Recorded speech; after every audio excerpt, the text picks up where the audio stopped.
Good afternoon, and welcome to today's webinar. This is Capture's presentation of 5 ways to drive prospect engagement using everyone's favorite tool, financial aid. My name is Jamie Gleason, and I'm happy to be with you today. A little bit about me and who I am. I am the Director of Undergraduate Initiatives and Secondary Education here at Capture Higher Ed. I've been in the higher ed industry for 15 years. It doesn't seem like a day, over 20. I started in residence life, went through alumni relations, but have spent most of my time driving enrollment strategies through enrollment management. I also like to volunteer. I like to do things around my 200-year-old home, including being a farmer and a do-it-yourselfer, and I'm often a giver of my own opinion for those who know me. So thanks for taking some time today. I promise that this will be worth your while. Because we all know that this is a very interesting and unique year for the use of tools such as financial aid. Before we get too far into it, I want to give a brief snapshot for those of you who are on the registration list and who are attending or maybe watching this on demand. A little bit about who Capture is if you're not familiar. The 90-second overview, if you will. Capture is made up of 4 primary behavioral engagement components. Those are listed there on the left: engage, apply, aid, and enroll. Today, we're going to talk about engage, apply, and aid, kind of on the surface level. And if you want more information about those tools, I'm happy to make myself available at the end. My email is listed at the end of this presentation, and you can reach out to me, and I promise to write you back. But a little bit more about Capture. We also use solutions that drive students to be engaged. So behavioral intelligence as a tool is relatively new to the space, and we are defining this market. But essentially, let me give a quick snapshot of what behavioral intelligence is. Behavioral intelligence, quite simply, is the collection and use of data to understand and predict human behavior. So what this might mean to you is, how are we understanding what's happening on our .edu website or other digital tools that we use that Capture is engaged with, and how do we apply that information, that data, that prediction, in order to better understand and the questions the prospect might have, where they are in the process, or understanding next steps that they need to take. Why is it fundamental? Well, behavioral intelligence essentially enables real-time measurement and insight. It gives you the actionable data that you need in order to understand what the next step is, and truly who's interested, because we all know that this is a market-saturated environment, marketing-saturated environment, and to understand students' real demonstrated interests is actually a huge asset, and that's what behavioral intelligence does for you and for your institution. Why is this critical right now? Well, I mean, the question really becomes, where are we right now? Well, and this is a funny one to answer, because I think we are all living in this reality. We all understand that inquiry volumes are low, that applications are lagging in their counts. We also understand that there's this massive looming fear that's out there in the ether. Our parents and our influencers are feeling that. There's limited exposure to campuses. And ultimately, what we're starting to see now is that there's lower FAFSA submission rates for this coming year. So why is this important to what's happening right now? Well, it really begs the question, what are we doing about it? And there's a bunch of different answers. Many people in the higher ed space are often prone to look at, hey, what's next and what's out there? And I love this cartoon because it gives a great snapshot of what it's like to kind of live in the marketing space, right? There's always something new and next, a trend, something to follow after. And certainly this year has offered no shortage of those new tools on the market. And in fact, Capture's behavioral intelligence falls into one of these categories, or actually more than one of them. How do we understand all of these things and all of these new tactics that are out there without forgetting, and the character in the bottom, the final 2 categories, the final 2 boxes there, is asking about strategy. And I think what I'm hoping to do today is walk away with, or help you walk away with, an understanding of how does financial aid bridge that gap? And how do we use financial aid strategically in order to understand how to move our students forward? Uh, at the end, at the end of the day, the fact remains, it's a very simple fact. Financial aid applications remain among the most critical items needed to, and I know you thought I had a typo there, to enroll a student. And this is a undeniable fact, because if a student has not finished their financial aid application, then they have taken themselves out of the runnings. In preparation for this webinar today, I caught up with a good friend of mine, Bill Miller, regarding financial aid. He has a peppered tenure. He's been a financial aid and enrollment management professional for probably actually for longer than I have been alive. He has seen the use of financial aid in many different situations, and he and I caught up for a few moments to talk about the critical nature of financial aid today. So we're going to take a look at that interview right now. Bill, thanks so much for joining me today. For those of you who are listening in, Bill is a longtime friend and a mentor of mine. As you can tell by his white hair and my brown hair, he's been around for longer than I have. But why don't you start by just telling us a little bit about, your history in admissions, your time in admissions, and really what you find yourself doing maybe in the last, number of years. And we're going to fold this into like where we're going, this year, which has been a incredibly weird year. Absolutely. Okay. Again, thanks for having me, Jamie. I have been involved with college admissions and enrollment management and financial aid since about the early 1970s. I started my career off as assistant director of financial aid. And also I had like 3 jobs at that point. I was also dean of men. And in 1985, I became a vice president of enrollment management at a college in Virginia, where I was director of financial aid. I had the title of financial aid director and also vice president for admissions. Okay, and then in 1990, I went out and my partner and I started a consulting company, which Miller Cook and Associates, which basically has been working with mostly private colleges. We do some state universities, some community colleges, but 85% of it has been 4-year private institutions. Sure. And in financial aid, we've got 133 colleges that we've been studying with 536 recruiting cycles on how financial aid affects their enrollment. Wow. So for the last 30 some odd years, all I've been doing is finding out why people didn't come. I didn't care why they came. I was really worrying about why they didn't come.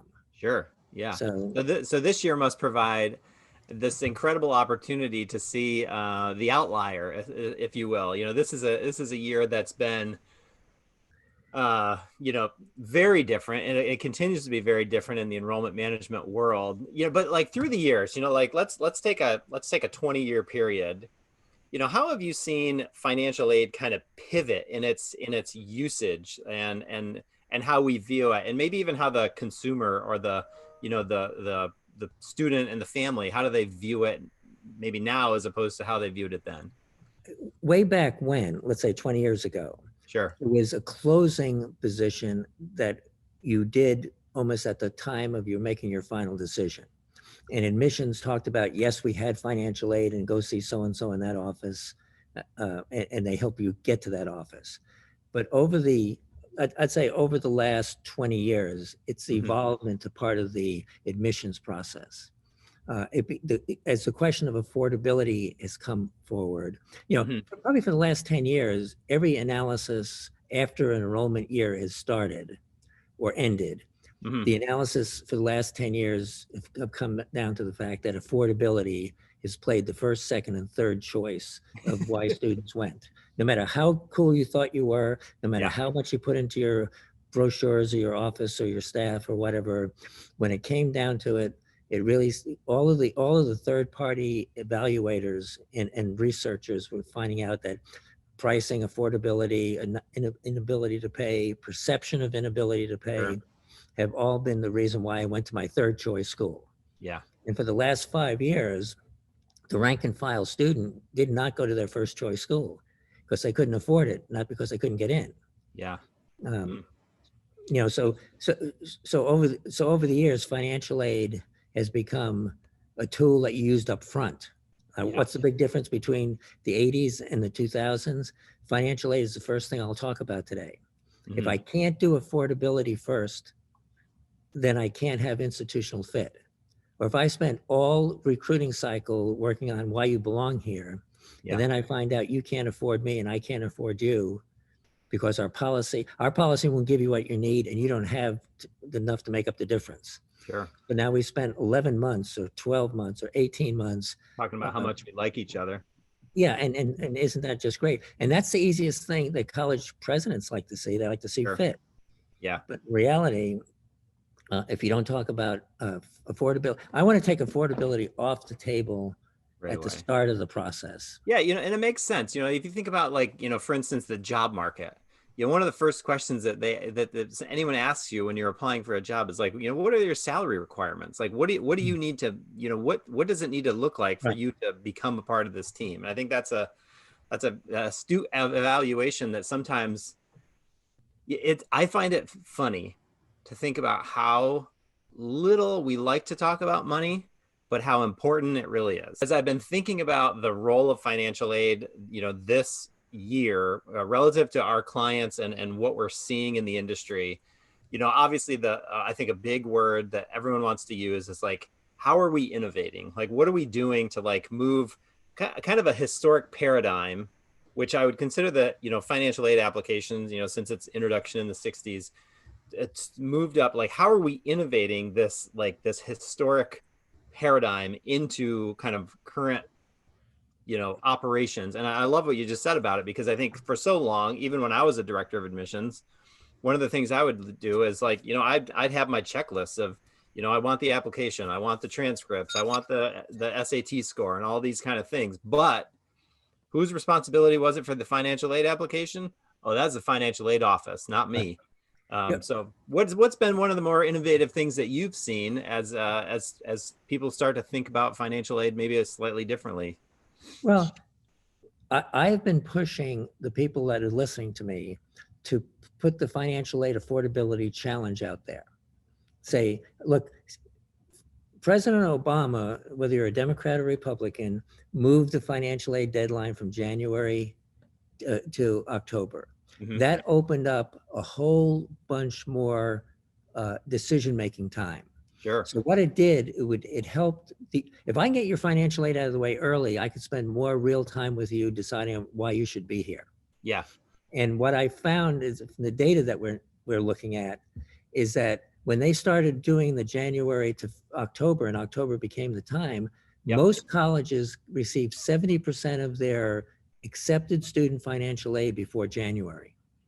So ironically, you still had January, February, March, April, May, June, and you went on right on through, and you thought that was a big recruiting site. Right. But ironically, in most cases, the students that you wanted to come but didn't, and who did come, 70+% came before you celebrated New The Year's. holidays. Yeah.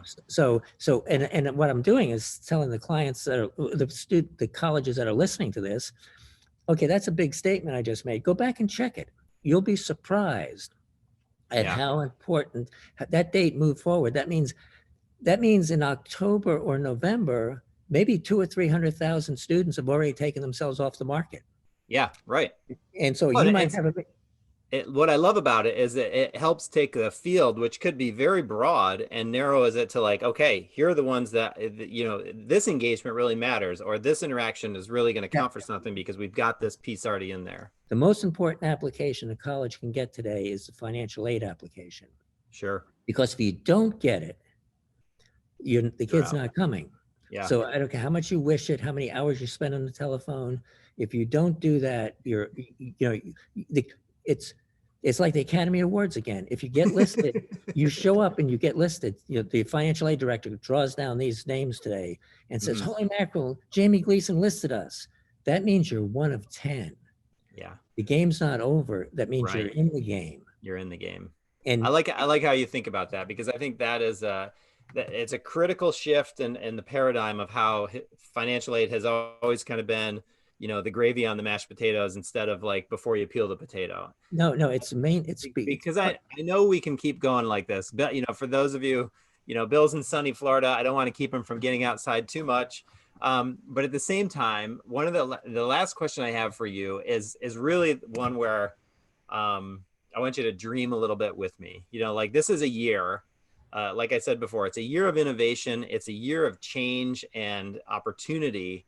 There's lots of opportunity. And I think one of the things that we're not even going to know the impact of this year, like we have low inquiry volume because of test delays and backlogs. We have NACAC changes that went into effect in 2019 that the pandemic has kind of blown up. There's so many other things going on in terms of certainty and fear. What's an area of opportunity that you see, in the market right now relative to financial aid or maybe otherwise? Oh, okay, this is really putting the tail on the donkey here. Yeah, the whole thing is that no matter how far behind you've been or ahead for the last 30 years, this virus has pushed the restart button. Everybody's on the same page right now. Sure. Everybody's no matter how bad you've done, you got a chance to start over. No matter how good, the people who are in deep trouble are the ones that have done really well because they don't know how to work for it anymore. That's a good point. It's just gravity to them. It's Sure. like, okay, sure. It's just like, well, so the whole thing is that if you want to look at it as the glass is half empty, that's a negative. But on the other hand, the glass is half full and you can refill it. Yeah. So the whole thing is like, what can you do to refill it? The whole thing is like, okay, you're going to go after the financial aid application. Sure. Okay, you've made the top 10 then. You don't know whether you're 1, you don't know whether you're 10. So operate like you're 10. Yep. There's certain things on a financial aid application that'll be the same for every school listed. The EFC will be the same. Sure. The direct cost will be different. It could be a public school, in-state, state grant, no state grant. So you can subtract off of that, and then you look at the address of where the kid is from and say, well, they're out of state, but this is what their state grant does. You can figure out what the other school has to do to give them a healthy package. Sure. Now, my recommendation to my people that are listening to me is that you don't have the old days of giving them a package and hope to negotiate. You're crazy. With the October 1st deadline, you go out there with your best package and back off. Sure. Not your worst package and hopefully it'll last for more. Right. By my giving my best package early, I allow myself to take other people out of the game. Of cost, I want them to neutralize the cost so that when they really make the fit decision, Sure. they're not looking over their shoulder. This is not a scratch and dent sale. Sure. We're giving you what you need to grad, and I'm telling my people that are listening to me, offer 4-year financial aid plans. Sure. We don't, at my, I'll tell them this and I'll put another school's name in every time I do it, but at XYZ, we recruit college graduates, not freshmen. Sure. And so we make when you're here for 4 years, we expect you to graduate within 120 plus hours, and we're putting a financial aid plan together for you. The days of trying to cut corners on this, I think are beyond us. Yeah. Because if you don't get a freshman, you can never get a sophomore. Yeah.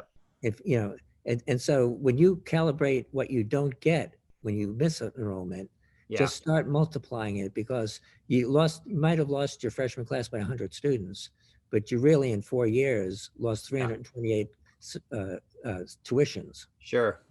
No, that makes total sense. The other thing on you putting the tail on donkey on this questionnaire thing, you don't know who else was listed. You're hypothetically doing it. But if you lose the kid, you go to the clearinghouse, you find out where they went, then you package the kid against this clearinghouse, and you find out how close your package had to be to give a zero gap at the school they went to. Sure. And if there's anything significant, then financial aid packages can't make a student come, but they can make a student not come. So if they have a better history program and you gave them a lousier financial aid package and they would have had to give them a better one, you lost on both counts. Sure. They out-financed you and they offered a better program. Yep. So the whole question, is, from the data standpoint, the clearinghouse used to be something that reported to the registrar's office. Now the clearinghouse is in the institutional planning stage. Sure. And they sit down with admissions and financial aid to do a post-mortem. Yep. And then take the class that you lost last year and see who in that class is still in school. Yeah. And then look at financial aid that you did 2 years ago and repackage them, because Yeah. the NACAC thing allows you to, every time you lose a student, guess what? That student all of a sudden becomes a transfer prospect. Yep, exactly. I love that. I love the way you think there. And that's something that I've inherited from you in your years of tutelage and over beer conversations and things like that. So I'm gonna thank you again, Bill. I appreciate the not only the work that you do, but also the insight that you provide and have given me. Um, we'll make sure that we link to an email for anyone to reach out to you directly. But also, I mean, I just think that this year, like you said, this is a reset button in a year of opportunity. It is a big year of opportunity. And to be honest with you, uh, if there's somebody that picks up on anything I said that needs to have some more stuff on, I'd be glad to share it. Sure. If everybody, if the whole system takes a step forward, guess what? It's good for everybody, Yeah. because those that are on the cutting edge will have to be more on the cutting edge. Yeah. Those that are being drug along will get drug along faster. Yep. And we need all of the gravity we can get here going in the right direction. Absolutely. Yeah. A change is afoot. Yes. So, Bill, thanks so much, and have a good afternoon. Take care, Jamie. So, transitioning from what Bill had to say to the topic of the webinar, I want to really emphasize that there are critical ways to use financial aid to drive engagement. Student engagement is the heart and soul of engagement. Sorry, I need to cut that out. That's an edit moment right there. We're going to start that section over, Sierra. So we're just going to take that off. Transitioning from what Bill and I talked about, the historic perspective of financial aid, there are 5 distinct ways to drive prospect engagement using financial aid. There's probably actually more than 5, but for those of you who are often a part of webinars that I do, or I've been a part of them in the past, you know that I tend to run up against time because I try to cram too much material into my presentation. So I'm going to hopefully not do that today. So here are the 5 topics that I want to hit on that I consider quite critical and strategic in driving that engagement with prospect students. Now, the important thing to think about here is that these 5 are actually, I tried to prioritize them through the funnel. So we go through these, think of the different levels of the funnel, and I'll try to highlight them as I'm going through the material as well. First and foremost, I think this is a critical year and a critical time to double down on affordability. Affordability language has always been, for many, it is the critical factor in making a higher education decision. As Bill referenced in our conversation, there are many students who decide not to go to their top choice school, not because they can't get in, but ultimately because they can't afford it, or they perceive that they can afford it. So in this year, when the economy has been a very big focus for much of the media, when there's lots of talk of unemployment, when there's a very high level of uncertainty in the marketplace, the question of affordability, and to answer the question of affordability, is critical, is paramount to getting a student to move forward. Through the years, and I'm reference here that Capture's often seen the highest engagement rates with messaging that's associated with affordability and awards. And let me just say, for proof of concept here, we have sent nearly 500 million emails in the lifespan of our company. And within those, it is a long, we have seen over and over again the message of affordability that resonates and gets the highest engagement, click-throughs, and open rates. In essence, most students, the pathway to affordability begins with the financial aid application, the free application of the FAFSA, the free application of financial aid. And as a result of that, this leaves us with some communication to-dos. And now these are very, I would say these are very simple things that we can think through, and items that we would want to have as our standard fare in terms of what we're communicating. Now, if you're not doing these right now, I'd encourage you immediately to think through, how can we get some of this in place in order to create this pathway for students and understanding. And obviously this is, again, top of the funnel. But I think as we think about financial aid, one of the misnomers that we might have is that we think about it further into the pipeline, and with the open date of October 1 for the FAFSA being available, it really moves this communication process up in the funnel, thus opening it really to inquiries and applications alike. So some communication to-dos. First of all, let's just create a general understanding of the financial aid process. Let's endeavor to do that as an industry. I know when I was a director of admissions, I often worked with many families who are first generation students. And in fact, I myself am a first generation college student. Now, I had the benefit of having two older brothers that had gone to college prior to me. But my parents, when my oldest brother went to school, they had to learn this process. And this was a process that is very intimidating and overwhelming. So to create a general understanding with your constituents of what it looks like and how it should feel, it is very, I would say it's low-hanging fruit for moving this forward and for I don't know if making less intimidating, how's that to make the process less intimidating. Second thing we can do is humanize it. Let's put some stories out there that help students say, hey, that student did it. I'm like that student. How can I finish this process too? How can I get that financial aid process moving and get that as the first step and get it out of the way?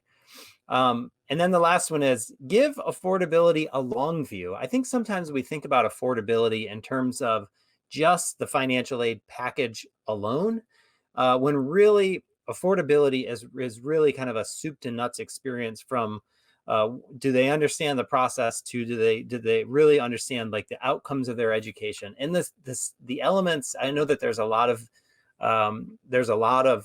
sound bites out there that really would talk about undergrad enrollments lacking value. In truth, the statistics really still reinforce the very real fact that a college education leads to a higher likelihood to gain employment, a higher lifetime income. I mean, these are still facts that are pretty much hard to refute. There's some icing on the cake here for those out there who are listening, who are capture partners, and that's the fact that every time you're putting a communication out there, every time you're doing something like that, Engage, our marketing automation tool, allows you the insight of understanding how that communication is hitting, how that communication is being responded to, and it ultimately increases the value of that tool by reducing your amount of time spent and ultimately your return on investment. So doubling down on affordability, whether you're a capture partner currently, whether you're thinking about becoming a capture partner, or whether you have no intentions of becoming a capture partner, doubling down on affordability can really go the distance in moving the needle when it comes to gaining engagement with financial aid phraseology. Okay, that's point number one. Number two, and I've been speaking about this one for a long time. This is maybe a personal thing of mine, is that communicating personally is a big deal. For those of, well, we all know that personal communications these days are quite easy. They are also quite expected. So to ask yourself the question, how can my CRM help with the non-filing population that I currently have? So here's like, I'm going to give some, when you go into the hardware store and they offer you 3 different types of shovels, or maybe this is online, actually, not actually in the store. They don't do this, but there's the good, better, and best. Well, I'm going to use a similar methodology here as I talk about how the CRM can help, because the answer is yes, your CRM can help you with non-filers. It just really becomes an issue of how much are you relying on that tool to help you get the communications out that need to go out. So let's think about non-filers as a group right now and make sure that we are batching communications to those students, to encourage the filing. So whether or not you're, including those things that I referenced earlier, the personal stories, the outcomes, the placements, and things like that in your batch communications or not, these can all go a distance in helping you not only utilize the CRM that you currently have, but also make this process more human, more real, more attainable, less intimidating, all those kind of things. The second thing is, can we use the CRM to create data filters in order to understand who to target, who's the best target to go after right now? So, for instance, I know that as the pandemic has come, and different institutions have responded to it differently.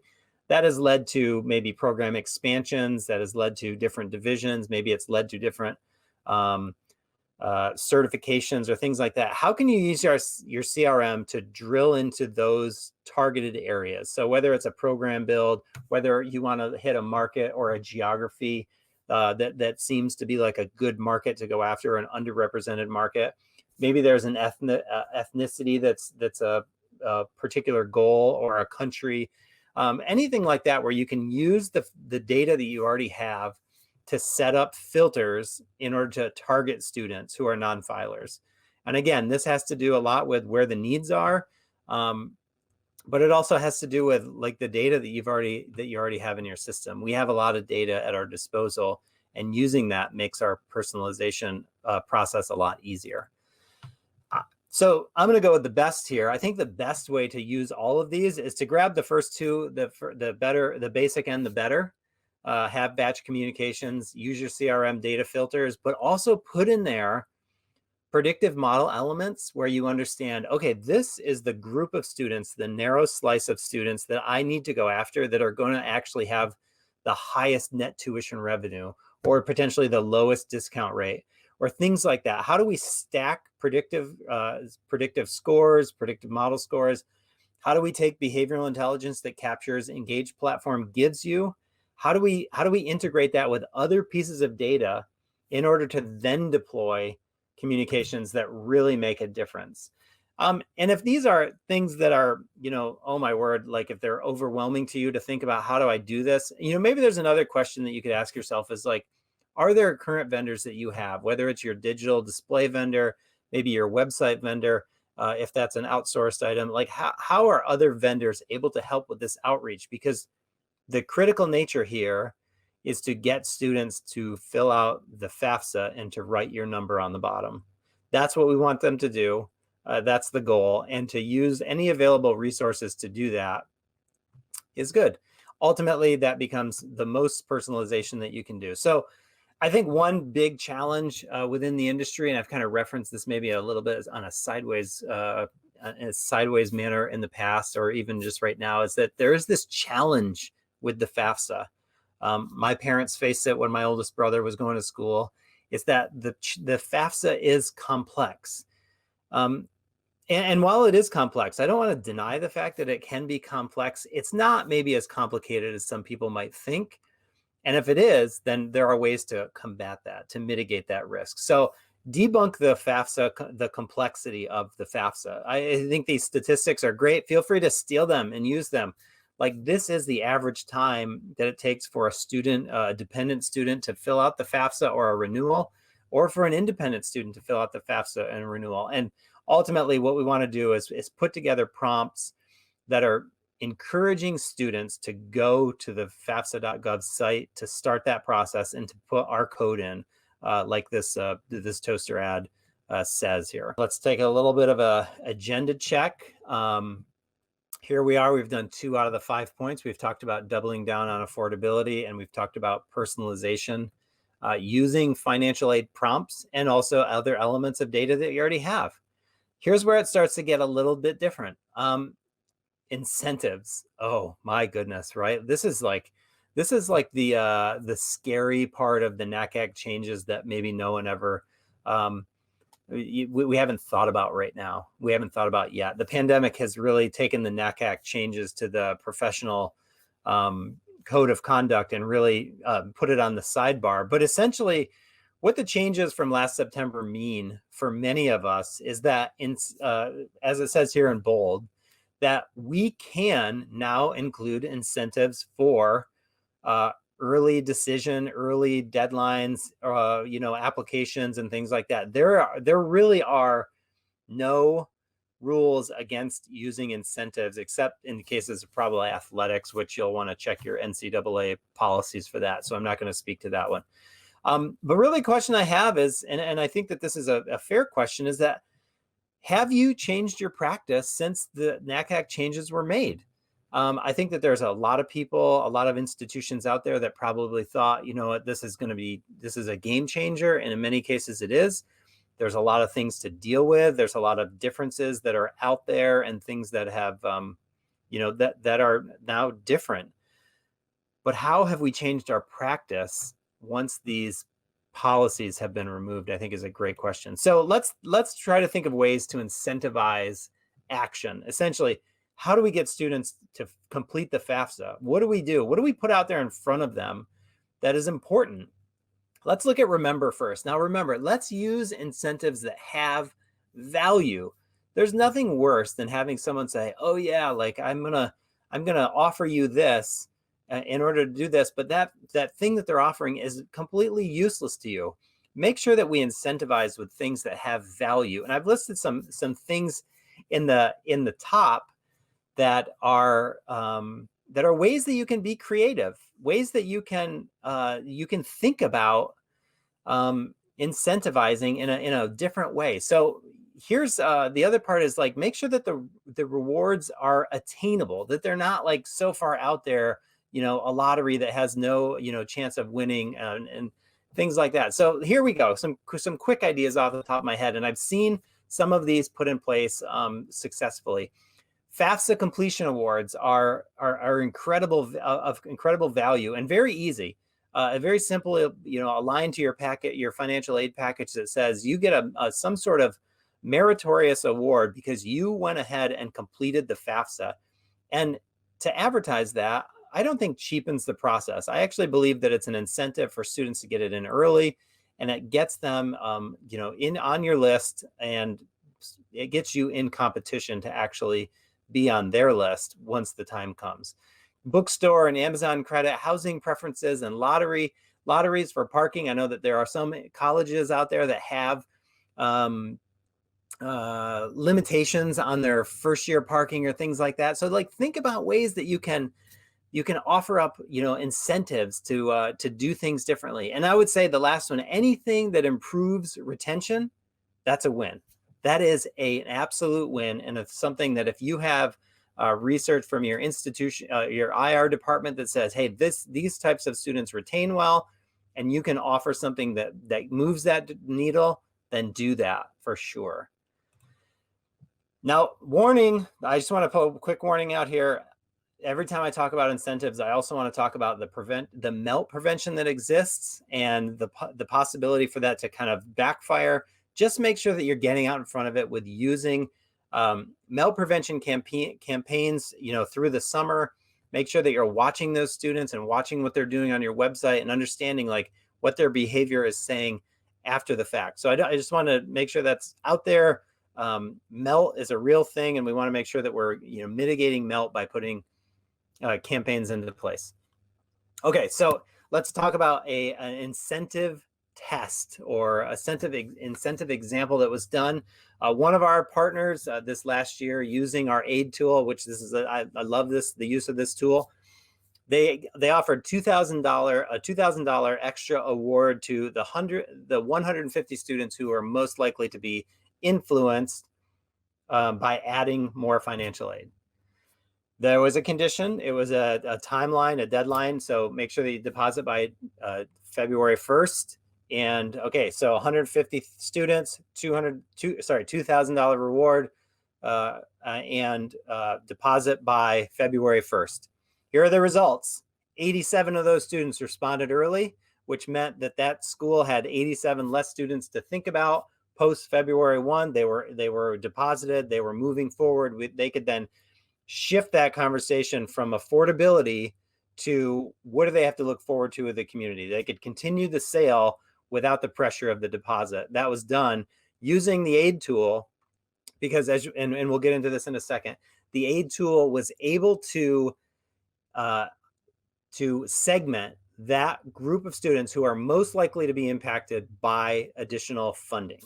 And we're going to get into that in 1 second. So just hold on to that point, and I'll be right back to it in a moment. Point number 4 is texture the conversation. There's nothing worse than having a question or an issue that comes up that you can't deal with, whether it's on the admission side or you don't have the right professional speaking to it. So texturing the conversation and getting financial aid involved is pretty critical. I would say it's more critical now than ever. And it's especially critical here in fall 21 because there's a lot of dynamics this year. The dynamics are this, family finances for a lot of families have changed. The dynamics are different. In many cases, students don't have the same support in place. And what I'm talking about that is like, they don't have the guidance counselor who's helping them out. Maybe they're in school, a limited, maybe it's 2 days a week instead of 5 days a week, thus creating more pressure during those days to get things done. And they don't have as much time to find those other available resources. And this is the big one, is that the FAFSA might not represent the current need. So there is potential, I think, this year, maybe more than many other years, for the use of professional judgment and the use of like the financial aid professional and the insight that they have of the situation to make changes. So really encouraging them to get involved into the process, I think, is of critical importance. So how do you do that?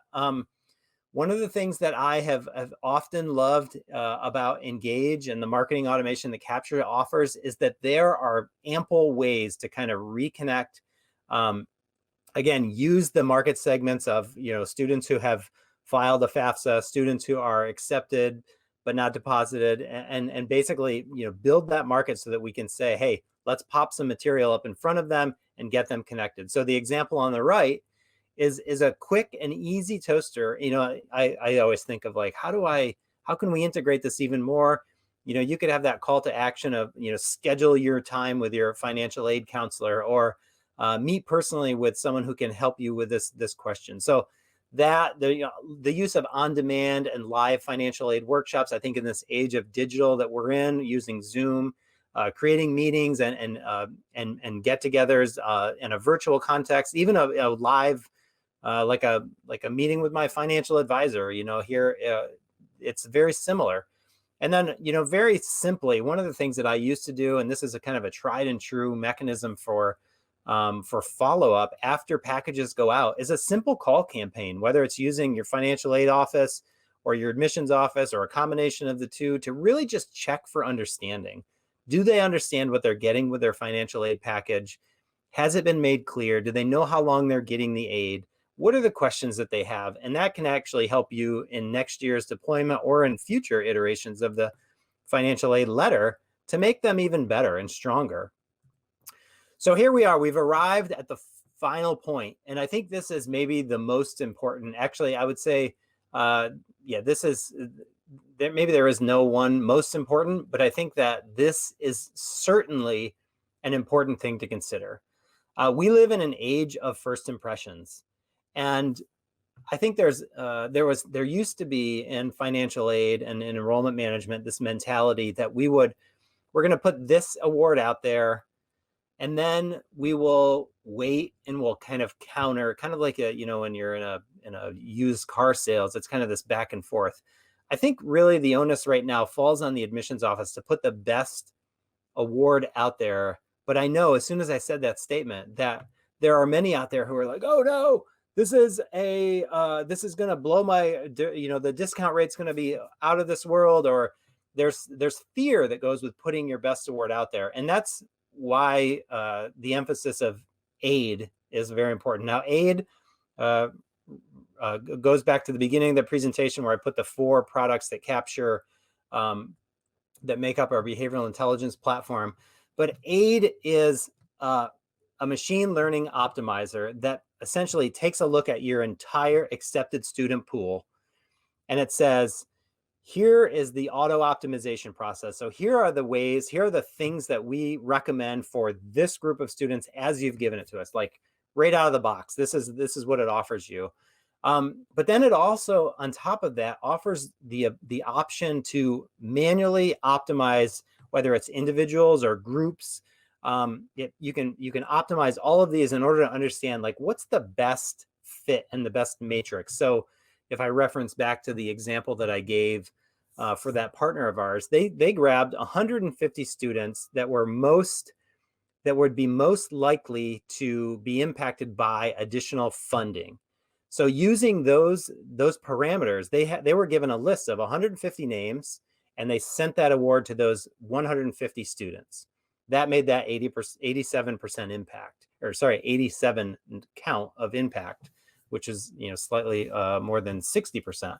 So that's what this tool offers, and I feel like there's always this like, wait, there's more. So there is more. The ability to impact groups, whether it's, like I talked about before, majors or geographies, whether it's different programs of interest or things like that. There's an amazing ability to customize the awards that are going out to the collective whole. And ultimately what this does is it does make your award count. It offers the better representation to targeted groups, the ones that you need to have better representation from, and it optimizes your budget. There's nothing as good as an optimized budget. That is a great thing, especially this year when there's a lot of belt tightening going on. And it also takes away the fear of over awarding.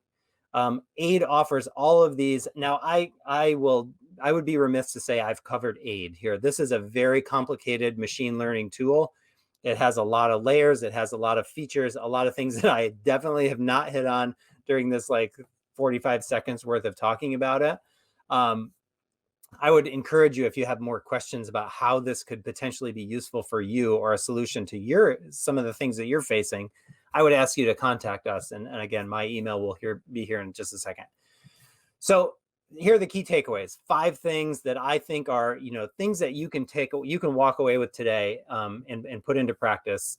Help students understand the process. And I actually started by saying help students like the AID process, but really it's help them not fear it. Be personal. Use the data you have. Diversify the communications you have.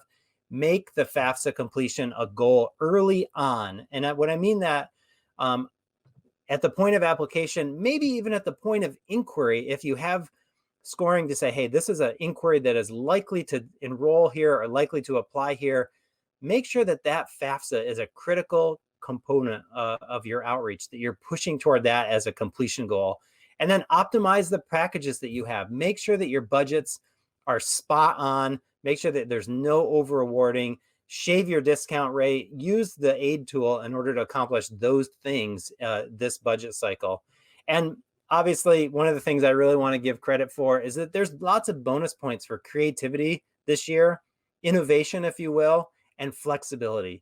This is an audience of Fall 21 students that they need to hear us be flexible and sympathize with them, and extra points for doing that if you're here today. So I want to thank you. I want to stop and thank you for joining me today. I'm sorry that I talked so fast. I'm sorry that I try to cram in too much material. I think I'm going to implore anyone in the future to, when I say that there's 5 points, make me go back to 3. I just think that this is material that really is going to make a difference and really move the needle this year. I encourage you, if you have questions or comments, anything about our products or services at Capture, feel free to reach out to me personally. I make a promise, pinky swear or Boy Scout honor or whatever you want to use there. I promise I'll write you back. So thanks so much for joining me today. I hope you have a wonderful day. And from Capture Higher Ed, this is Jamie Gleason.